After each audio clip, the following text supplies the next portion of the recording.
Dans cette vidéo, vous voyez, il y a beaucoup de bruit, donc je profite pour faire des vidéos rapides. Dans cette vidéo, nous allons parler des questions de sécurité sur un site d'orpaillage. Alors c'est vrai que les grandes mines, si vous prenez les grandes mines, généralement les grandes mines ont un système de sécurité extrêmement corsé, très bien organisé, très planifié. Mais ce que nous constatons, c'est que dans les petites mines, les sites d'orpaillage, les petites mines, la plupart des promoteurs ont tendance à négliger cet aspect.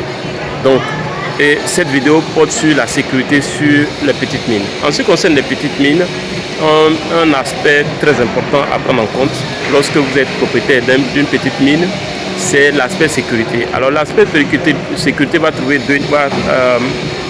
concerner deux niveaux. Le premier niveau, c'est la sécurité par rapport au site lui-même, par rapport à ceux qui travaillent sur le site. Là, je vous fais cette vidéo à Marina Bay, donc dans le tower 1 et 2. Donc il y a trois towers, le tower 1, tower 2 et tower 3.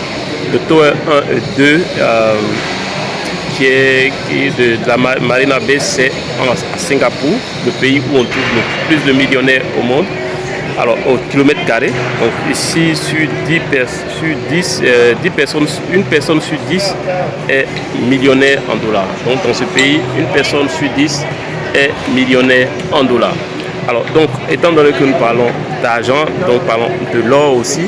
Alors ce que je voulais dire concernant l'aspect sécurité sur un site d'exploitation semi-industrielle, c'est trois niveaux de sécurité que vous devez prendre en compte. Deux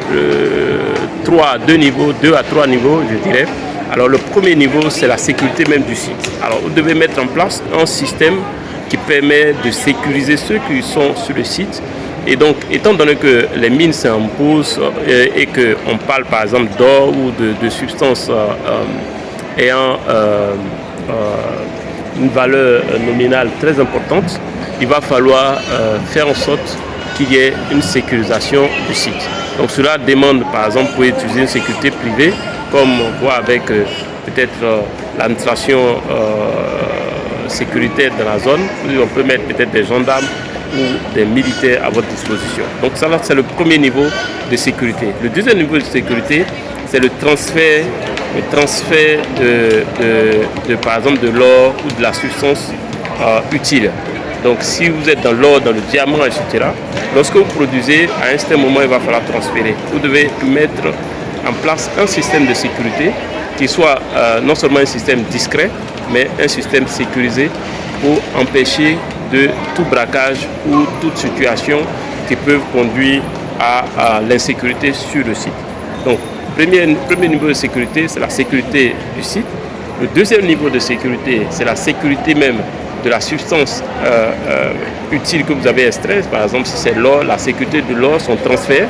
Si c'est le diamant, la sécurité du diamant. Si c'est toute autre substance, la sécurité de transfert. Et le troisième niveau de sécurité, c'est la sécurité liée à la santé. Donc vous devez vous assurer que votre site est propre en termes d'hygiène, il y a de l'hygiène et que personne ne consomme par exemple la drogue sur vos différents sites, etc. C'est extrêmement important si vous voulez réussir votre projet minier. Alors, comment réussir l'aspect sécuritaire de vos sites d'exploitation semi-industrielle? C'est première chose à faire. Vous devez mobiliser une équipe privée de sécurité du site pour gérer la sécurité sur le site, contrôler ceux qui rentrent et ceux qui sortent et vous assurer que personne ne transporte la drogue ni de substances dangereuses ni d'équipements dangereux sur votre site.